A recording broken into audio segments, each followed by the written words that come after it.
فليتمسك به. الله أكبر، ما أعظمها من نصيحة.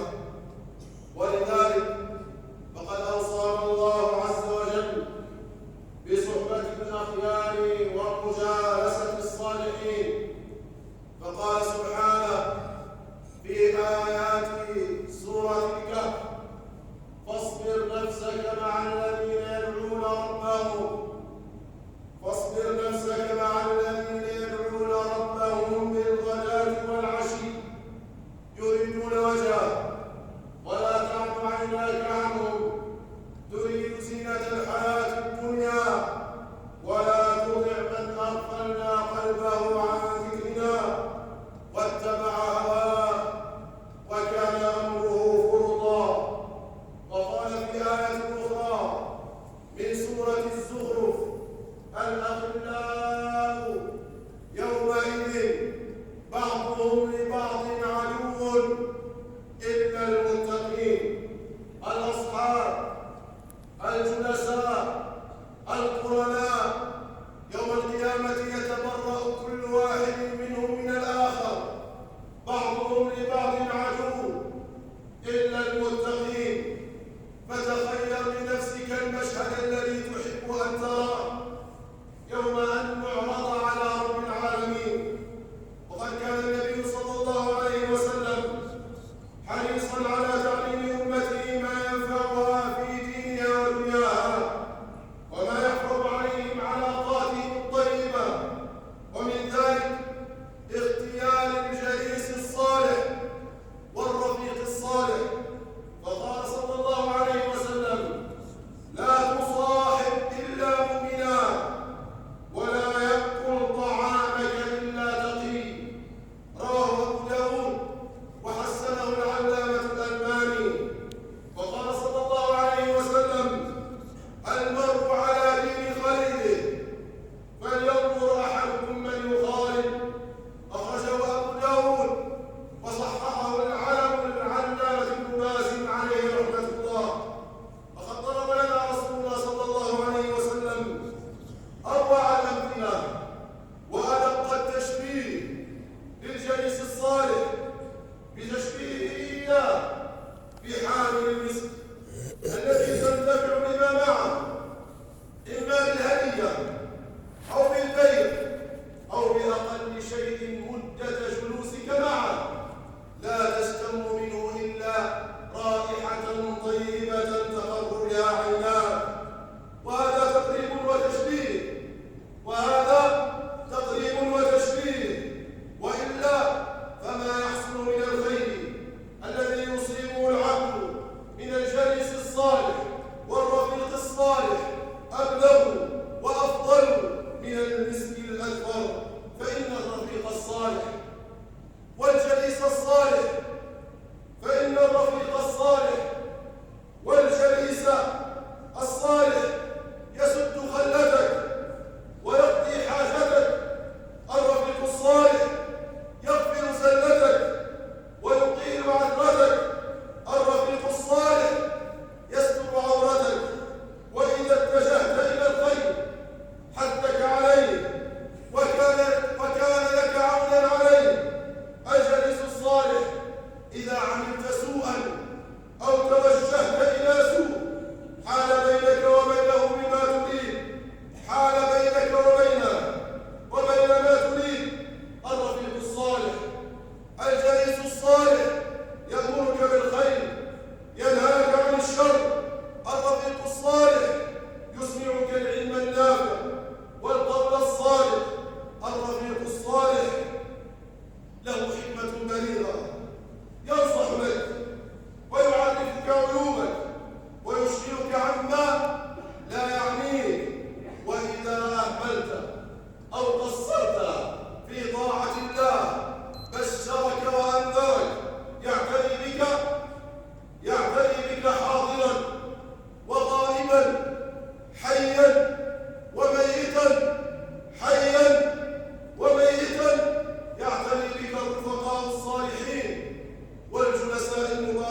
الذي لا يبيع عليك إلا طيبا ولا يعطيك إلا جيدا، وأنت المشتري، وإن أبيت الشراء فسوف تجد منه الريح الطيبة. أوصى بعض الصالحين رضوان الله على كل الصالحين من الصحابة والتابعين وله لما حضرته الوفاة فقال: واسمع لنصحه فأنا وأنت بأحوج ما نكون إليه. يا بني، إذا أردت صحبة إنسان فاصحب من إذا خللته صانك، وإن صحبته زانك، واصحب من إذا مددت يدك للخير مدها، وإن رأى منك حسنة عدها، وإن رأى منك سيئة سدها. واصحب عبد الله من إذا مددت يدك للخير مدها، وإن رأى منك حسنة عدها، وإن رأى منك سيئة سدها. وقد روي عن أبي الدرداء رضي الله عنه أنه قال: لولا ثلاثة ما أحببت البقاء ساعة، أي الحياة ساعة: طمع الهواجر أي الصيام في النهار الحار، والسجود في الليل أي قيام الليل، ومجالسة أقوام ينتقون جيد الكلام كما ينتقى أطيب الثمر. وقال الإمام الشافعي عليه رحمة الله: لولا القيام بالأسحار وصحبة الأخيار ما اخترت البقاء في هذه الدار. إي والله لولا قيام الأسحار وصحبة الأخيار ما اخترنا البقاء في هذه الدار.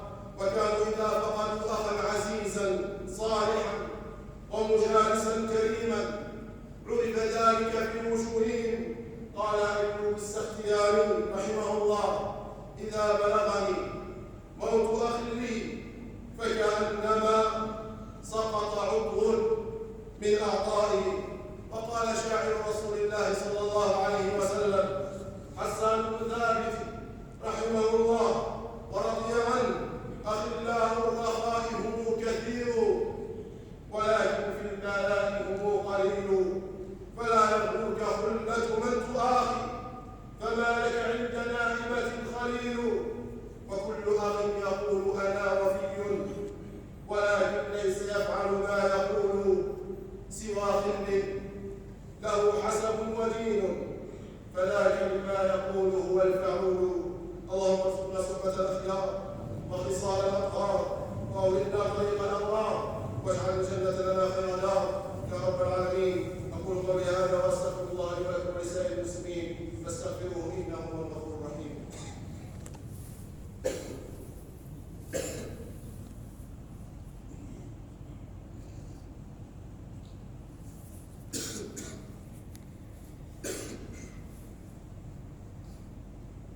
الحمد لله على إحسانه، والشكر له على توفيقه وامتنانه، وأشهد أن لا إله إلا الله تعظيما لشانه، وأشهد أن نبينا محمدا عبده ورسوله الداعي إلى رضوانه، صلى الله وسلم عليه وعلى آله وأصحابه وأعوانه وسلم تسليما كثيرا. أما بعد، أيها المسلمون، اتقوا الله تعالى واعلموا أن من ثمار الجليس الصالح والرفيق الصالح التعاون على البر والتقوى، كما أمر عالم السر والنجوى القائل: وتعاونوا على البر والتقوى ولا تعاونوا على الإثم والعدوان. أعني تحقيق القيم الدينية من خلال هذا التعاون في العقائد والعبادات وفي الأخلاق والمعاملات.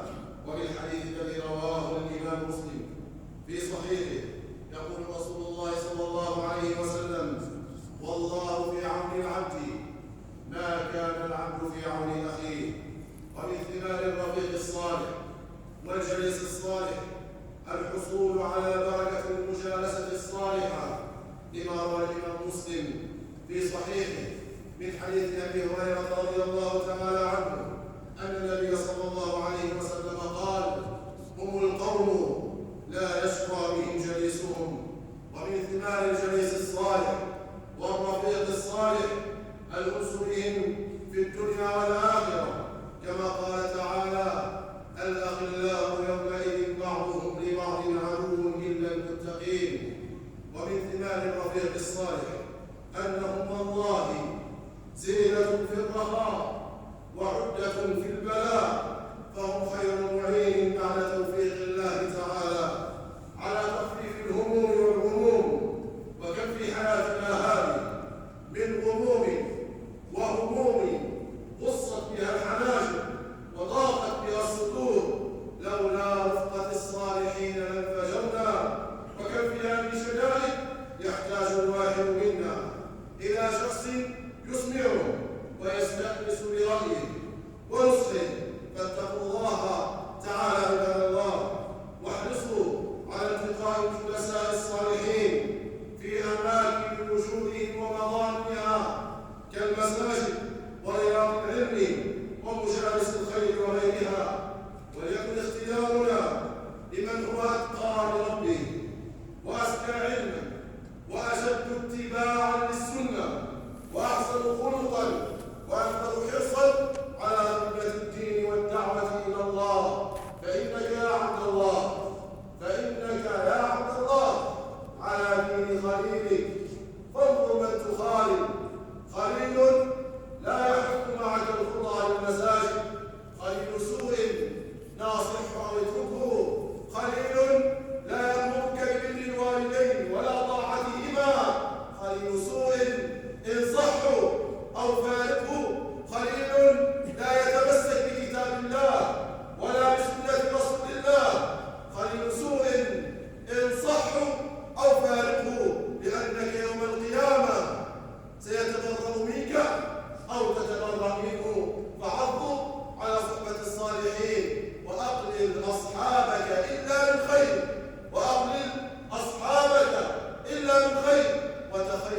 وتخير مواطن مجالسك، فإنك حينما تكون في هذه الدنيا تنتفع بصحبتهم نصحا وإرشادا، وحينما تفارقها وأنت في أمس الحاجة إلى الدعاء وقضاء الدين والدعاء الصالح والنصح الصالح لن تجدوا إلا من الرفقاء الصالحين. أسأل الله أن يكثر في مجالسنا الصالحين، أسأل الله أن يبعد عنا السيئين.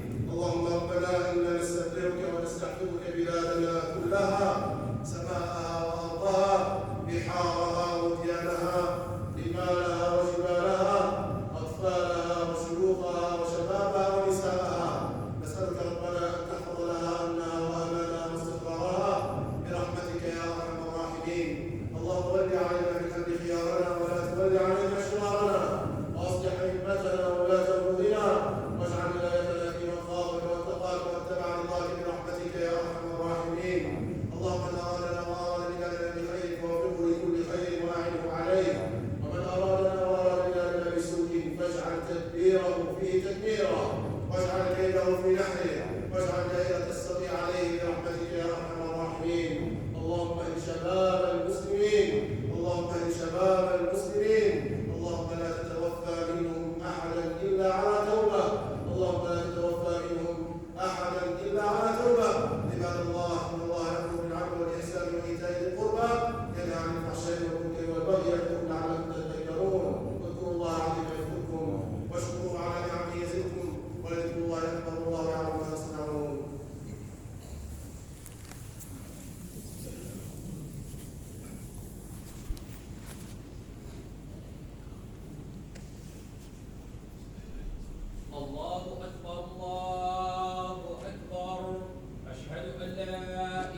اسم ربك الأعلى الذي خلق فسوى والذي قدر فهدى والذي أخرج المرعى فجعله غثاء نحوا سنقرئك فلا تنسى إلا ما شاء الله إنه يعلم الجهر وما يخفى ونيسرك لليسرى فذكر إن نفعت الذكرى سيذكر من يخشى ويتجنبها الأشقى الذي يصلى النار الكبرى ثم لا يموت فيها ولا يحيا قد أفلح من تزكى وذكر اسم ربه فصلى بل تؤثرون الحياة الدنيا والآخرة خير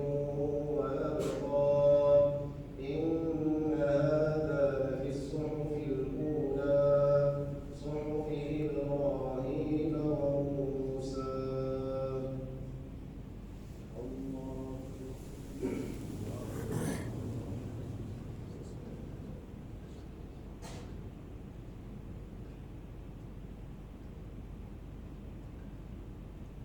سمع الله لمن حمده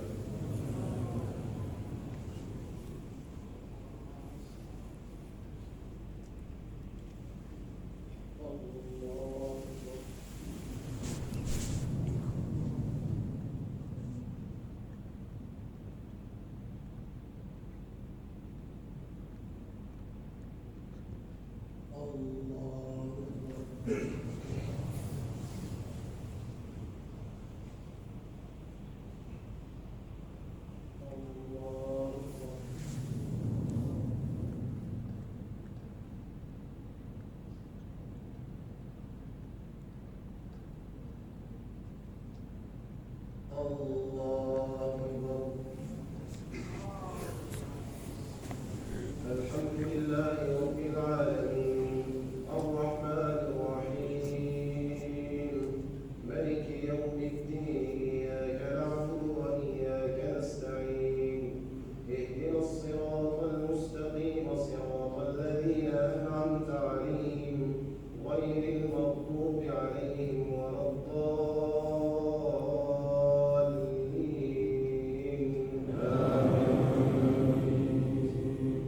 هل أتاك حديث الغاشية وجوه يومئذ خاشعة عاملة ناصبة تصلى نارا حامية تسقى من عين آنية ليس لهم طعام إلا من ضريع لا يسمن ولا يغني من جوع وجوه يومئذ ناعمة لسعيها راضية في جنة عالية لا تسمع فيها لاغية فيها عين جارية فيها سرر مرفوعة وأكواب موضوعة ونمارق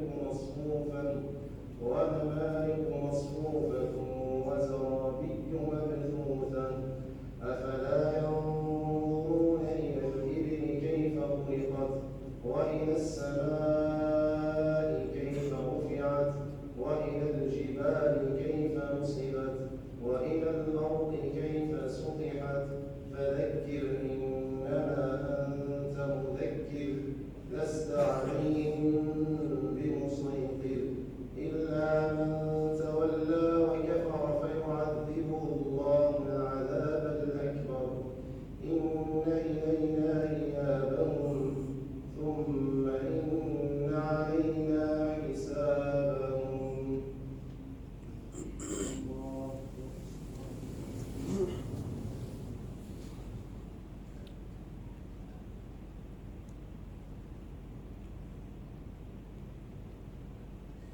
سمع الله لمن حمده